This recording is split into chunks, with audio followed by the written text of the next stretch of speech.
nos vamos metiendo en el mundialéctico del día, esto que tiene que ver con la muerte del paciente de la colonia Etxepare y algunas repercusiones que tuvo en términos de reivindicaciones. Sí, esto que hizo visible reivindicaciones que vienen de mucho tiempo atrás, no solo en la colonia Etxepare, sino lo que es el hospital de Vilar de Bo y el centro de internación psiquiátrica. Exactamente. Arquero Peligro presenta Mundialéctico, el mundo que corre detrás de la pelota.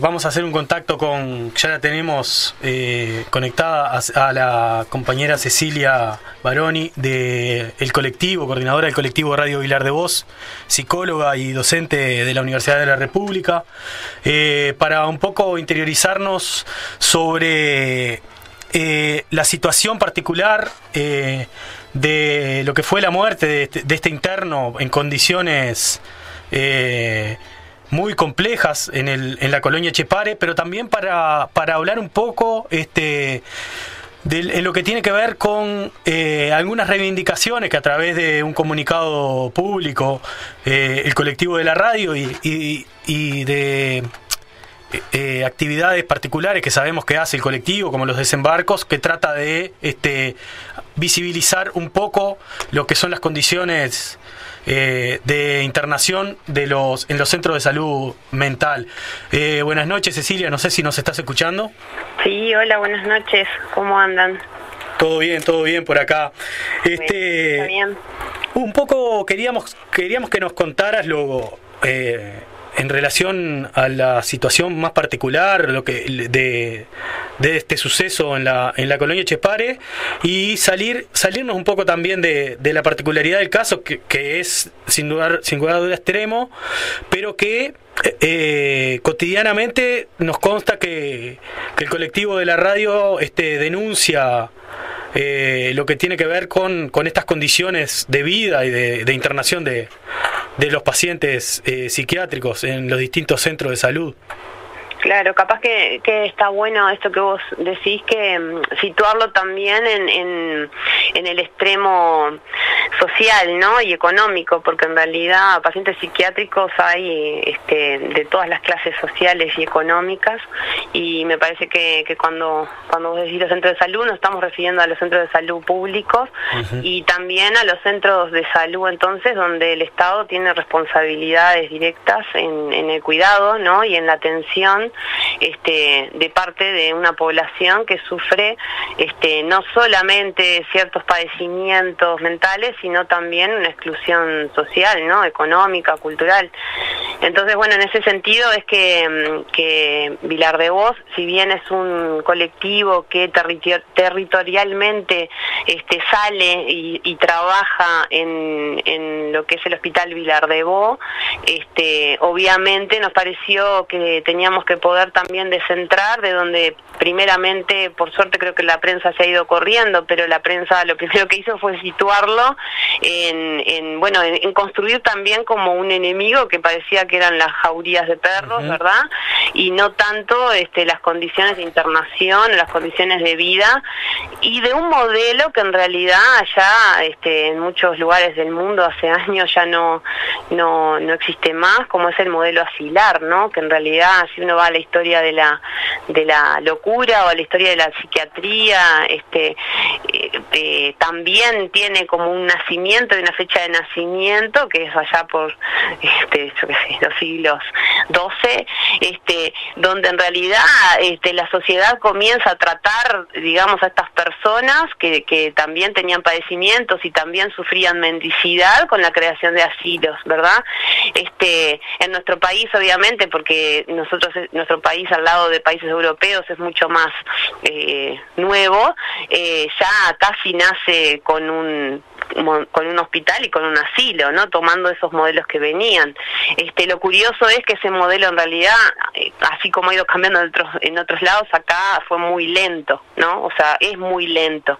Yo cuando veía la apertura de ustedes, yo decía, bueno, también cómo explicarle a la gente cuando nosotros hablamos de proceso de desmanicomialización, también tiene que ver con aceptar que el desmantelamiento de este tipo de instituciones, de este tipo de lógicas, tiene que ser procesual. usual, porque en realidad hay propuestas que básicamente van a lo radical, son antimanicomiales, ¿no? Cuando hablamos de desmanicomialización estamos hablando también de un proceso que tiene que ver con saber que es complejo esto, o sea que está atravesado por múltiples condicionamientos, inclusive lo presupuestal, ¿no? Lo que el Estado puede otorgar para mejorar las condiciones tanto de vida como de salud, de tratamiento, bueno, de todo lo que sea, que muchas veces es nada, ¿no? Es como, algunos psiquiatras decían que siempre el presupuesto para salud mental es como el de la Cenicienta de todo el presupuesto global que lleva un país, ¿no? Entonces, bueno, en realidad eso, me parece que poder también, además, aportar una voz que nunca es escuchada, en este caso, bueno, justo estoy hablando yo, que es parte de un colectivo, pero en general en Vilar de Voz hablan quienes padecen estas terapéuticas y estas, porque la radio es llevada por adelante por personas que han padecido, han estado internadas, y además problematizan esa situación para buscar soluciones, ¿no? O sea, que no solamente nos quedamos en las denuncias, sino que también nosotros decimos militantes de la vida, ¿no? Pero también militantes de la salud mental, porque en realidad esto implica no solamente señalar, sino también remangarse y ver cómo se puede mejorar eso, ¿no? Está bien. Cecilia, y específicamente en el colectivo, ¿cuáles serían las reivindicaciones, como las denuncias más específicas? Ustedes hablan un poco del deber del Estado de generar un debate público a través de... Claro, generar un debate público. Bueno, en primera instancia yo creo que lo primero que nosotros decimos es que tienen que estar los que realmente, o sea, que todos los actores tienen que estar representados, ¿no? Obviamente que sabemos que no se puede hacer una asamblea popular, ¿viste? O yo que sé, un montón de cosas, pero sí por lo menos que la voz de los que algunos llaman usuarios de salud mental tiene que poder estar y tiene que ser respetada, porque muchas veces es avasallada por sobre todo el conocimiento académico o el conocimiento científico, que no da lugar al padecimiento y al sufrimiento que implica estar internado, no tener para bañarse, no tener para comer, porque cuando a veces estamos hablando de personas que terminan internadas en un hospital y en situación de pobreza, muchas veces también sus vínculos están rotos, entonces tampoco tienen como, por ejemplo, hacer como cualquiera que estuviera internado llevaría su bolsito con sus cosas, ¿verdad? Claro. Entonces quedás a la deriva y a un modelo, digamos, que también termina como produciendo un sujeto mendigo, ¿no? Porque mendigás la monedita para esto, para el otro, para el pucho, para la yerba, para no sé qué. Entonces, ese padecimiento en nombre de la salud mental no tiene lugar. Porque lo que tiene lugar es, bueno, pero vas a estar mejor, ¿no? De tus síntomas o de lo que estabas. Entonces, bueno, todo ese padecimiento que tiene que ver con las condiciones de internación, con el trato con los médicos, con los funcionarios, con la conexión con los familiares, con cómo después se insertan en la sociedad ese individuo, etcétera, etcétera, etcétera, no, es un trámite básicamente, ¿no? Entonces, bueno, primero eso. Segundo, que nosotros lo que notamos es que si se siguen llevando adelante políticas donde están diseñadas por los mismos actores, seguramente vayamos hacia lo mismo, ¿no? Entonces, bueno, además también conociendo un poco, nosotros Vilar de Voz tiene 17 años, pero en realidad este proceso que podríamos llamar de desmanicomialización empezó en Uruguay del 85 en adelante con un primer plan de salud mental que se frenó en el 90 y paró, luego hubo una reactivación con el Sistema Nacional de Salud y un poco más de presupuesto, pero que en realidad nada, o sea, no, hay algunas mejoras, hay algunas propuestas. El otro día, bueno, también uno de los actuales directores de salud mental decía que están, bueno, todas dispersas y desarticuladas. Entonces, bueno, lo que nosotros decimos es, mucha gente de esta está, y es la misma gente que está hace 30 años en esto. Una pregunta a propósito de esto que estás mencionando. Ahora en estas semanas, desde la dirección de las colonias de Chepare y Santir Carlos Rossi, se salió a decir que en realidad hay menos de 30 pacientes con una necesidad más más real, si se quiere, no sé cómo denominarla, de seguir un tratamiento psiquiátrico bajo régimen de internación, y que el resto está ahí porque, bueno, no tiene vínculos familiares o no tiene ningún...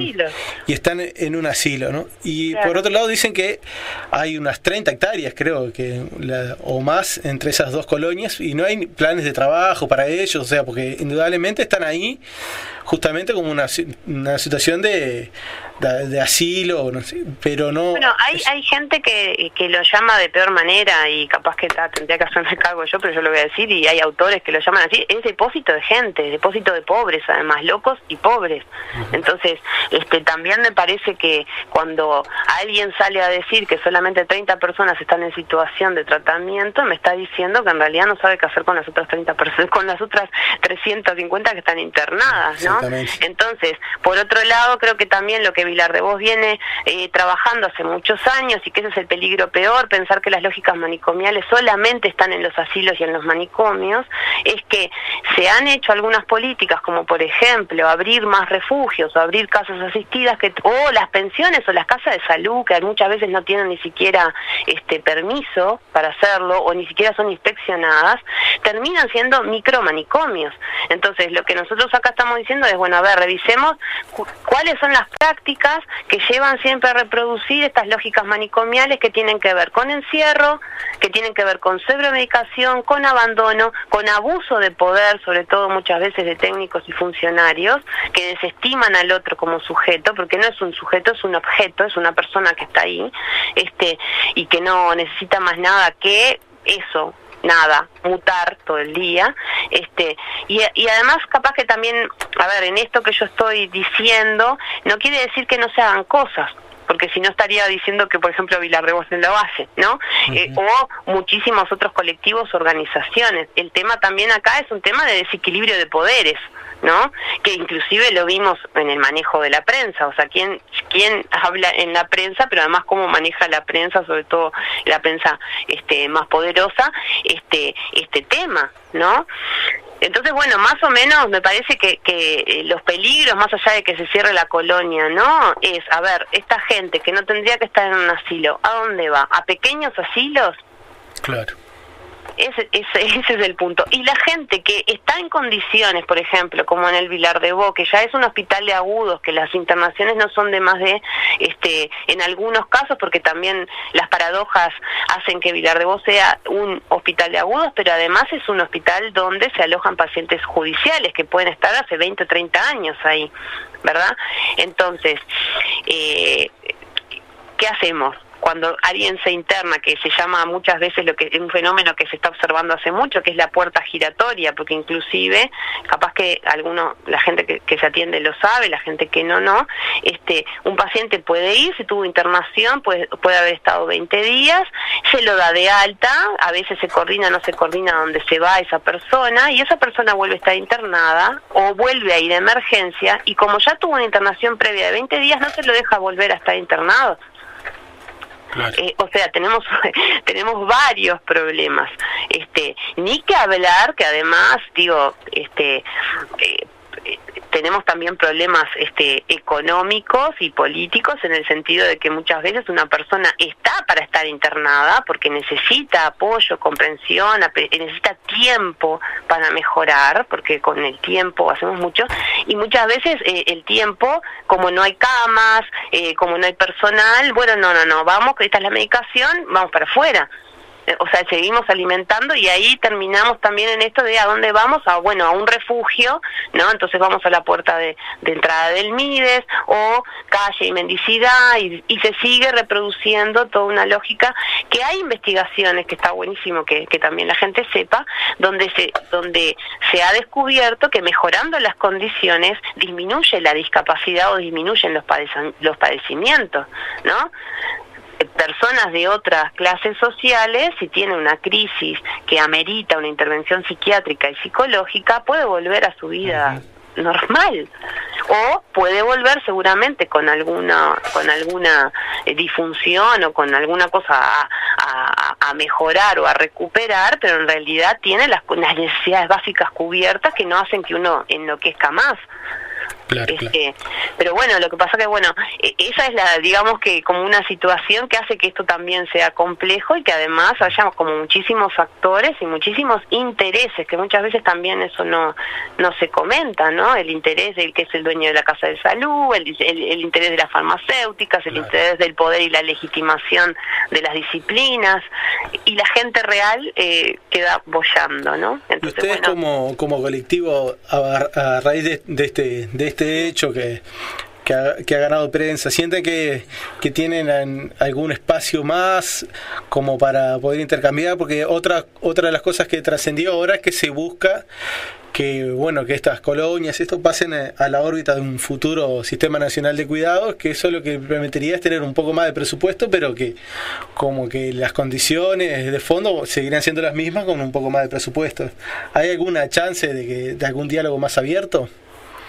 Y yo creo que sí, el diálogo me parece que siempre ha estado, y además por suerte también Vilar de Vos ahora hace unos años, a partir de la ley de medios, también cuentan con su propia antena, entonces se invita mucho a la gente a dialogar, ¿no? Y a ver, de primera mano intercambiemos estas cosas, o sea, es más, nosotros ahora, por ejemplo, hemos sido invitados a tener una reunión con el Ministerio de Salud Pública, así como otros colectivos, o con el Instituto de Derechos Humanos.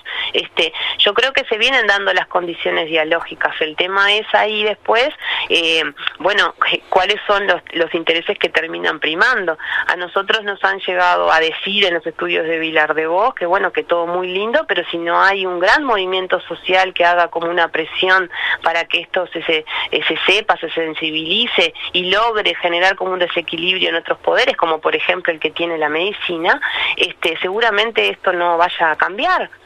Lo cual entonces hace y ha hecho que nosotros hace muchísimos años lo que hemos estado haciendo es construir redes y hacernos de muchas alianzas como para poder tener esa legitimación social y ese respaldo, ¿no? Inclusive, por suerte, en el 2012 se creó lo que se llama la Asamblea Instituyente, que es un conjunto de colectivos y de personas preocupadas por el tema que han llegado a organizar por 3 años consecutivos lo que es la marcha por desmanicomialización, salud mental y vida digna, los días 10 de octubre, que es el Día Internacional de la Salud Mental, entre otras cosas exigiendo que muchas de las cuestiones que están ya saldadas a nivel internacional y que nuestro país ratifica en pila de convenios y en pila de legislaciones realmente se cumplan acá, ¿no? Entonces, claro, es un trabajo de hormiga, es un trabajo que no termina nunca, ojalá que termine, ¿no? Nosotros decíamos el otro día en el seno del colectivo de Vilar de Vos, que en realidad tiene varias instancias de trabajo, varias instancias también de planificación de esto y estratégicas, con quién hablar, hacia dónde ir. El comunicado fue una. Decíamos, ¿se imaginan el día que no existan más los manicomios? O sea, es como, viste, yo hoy de mañana hace un rato estaba escuchando a Galeano, ¿no? Es como esa utopía de lo que te sirve para seguir caminando, porque en realidad en esa utopía y que va más allá de los manicomios, como te decía hoy, por estas lógicas manicomiales que se cuelan por todos lados, a muchos de los compañeros se les va la vida. Y ya saben también que muchas veces no se mejoran las condiciones individuales, sino que es para mejorar las condiciones de muchos uruguayos, ¿no? Porque capaz que no lo vemos nosotros, pero alguien lo va a tener que seguir. Pero en ese tejido y creo que más allá del tratamiento que le hizo la prensa, esto sirvió como para poder empezar a sensibilizar, desmarcarlo del tema de los perros, porque me parece que obviamente hoy también yo leía en prensa que parecía que la autopsia en realidad no daba que era por los perros, sino por ratas, o sea que en realidad empeora las cosas, ¿viste? Pero además parece que es un circo todo el final, ¿entendés? Entonces me parece que pongamos las cosas y digamos las cosas como las tenemos que decir, porque si no entonces le estamos tomando el pelo a la gente. Y la gente me parece que se merece otras cosas. No, para ir redondeando, si pensás que te quedó algo por decir o algo que quieras comunicar del colectivo, No, que la verdad que estamos muy contentos, bueno, primero por esto que ustedes hayan llamado, por el 4º año de Arquero Peligro, que también estuvimos hoy conversando de esas cosas, y bueno, y me parece que es esto, ¿no? Seguir tejiendo redes, seguir tejiendo puentes comunicacionales, que el tema siga estando más allá de que los días pasen, y a veces parece que bueno, cuando aparecen noticias más importantes otros desaparecen, y que bueno, hay que Vilar de Vos va a seguir en esta lucha, y capaz que a los que les interese conocer de primera mano también pueden ir los sábados a nuestra fonoplatea. Todos los sábados hacemos fonoplatea abierta ya en el Hospital Vilar de Vos, abierta para todo público, como dice uno de los compañeros, de 9 a 13, y que en general tratamos también en esa fonoplatea de tocamos esos temas, pero también tratamos de llegar al barrio, llegar a otros compañeros, invitando músicos, políticos, seguramente ahora empezamos el ciclo que se llama Chalecos Rotos, que tiene que ver con poder problematizar estas lógicas manicomiales, y bueno, lo inauguramos el sábado anterior a Turismo con el psiquiatra Agustín Barúa, que estuvo hablando un poco de las situaciones que también a veces la psiquiatría se toma como para poder seguir sosteniendo algunas prácticas, y bueno, y empezamos también con el ciclo Laberinto Musical, que son músicos uruguayos populares que van a difundir lo que hacen y a compartir con nosotros la música, y con los que se acerquen, así que bueno, seguramente los que vayan a la fonoplatea no se van a arrepentir de haber estado en Vilar de Vos. Buenísimo. Muchas gracias, Cecilia, la verdad que un placer, y quedamos a las órdenes acá por este humilde espacio de comunicación que tenemos para la difusión y Dale, comunicación de actividades. Dialéctico, me encantó ese del mundo que corre atrás de la pelota. Bueno, arriba gente que son unos divinos también. Bueno, gracias un abrazo. Por que pasen. Y acordarse de Vilar de Vos. Bárbaro, un abrazo para toda la barra ya de la radio. Dale, un abrazote. Chau, gracias.